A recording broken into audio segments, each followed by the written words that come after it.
In an attempt to halt the domino effect of communism rolling through Southeast Asia, from 1965, for 8 years, the United States dispatched their forces to Vietnam to engage in guerrilla warfare against the North Vietnamese army.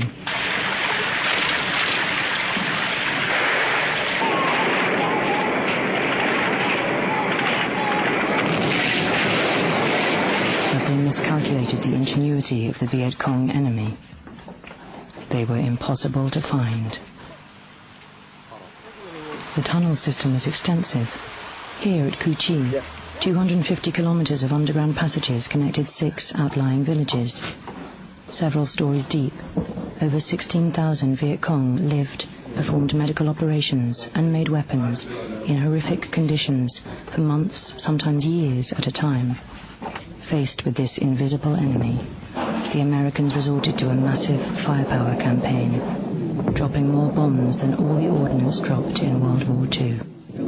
The relentless bombing campaign across South Vietnam did not achieve its objectives. With the enemy still at large, hidden in the dense jungle cover, the Americans devised a far more insidious weapon: chemicals.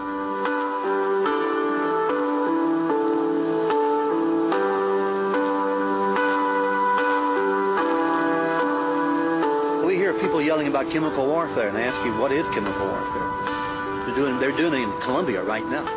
We're spraying all over Colombia to kill marijuana, kill the cocos.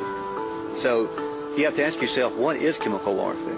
What is the legal? We know what the legal term is, but what is the moral term of it? What do you do when you spray 20 million gallons of chemicals? If that ain't chemical warfare, I don't know what is. So you can name it whatever you want to. It's still chemical, and it's still sprayed, and it's still warfare. The chemical war did not end with the silence of the guns. It continues to poison Vietnam and her people, 34 years after the withdrawal of the American forces.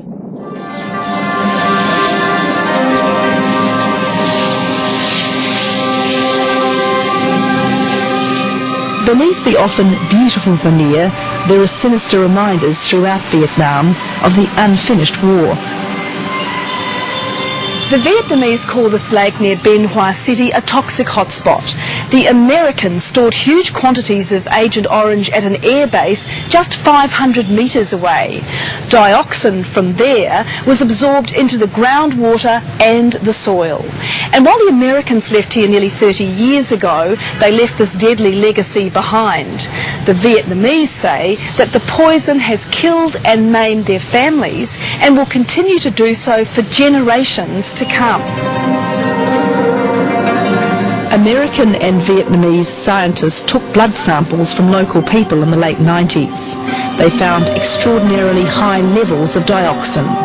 19 out of 20 people had levels 135 times higher than Vietnamese from areas not exposed to Agent Orange.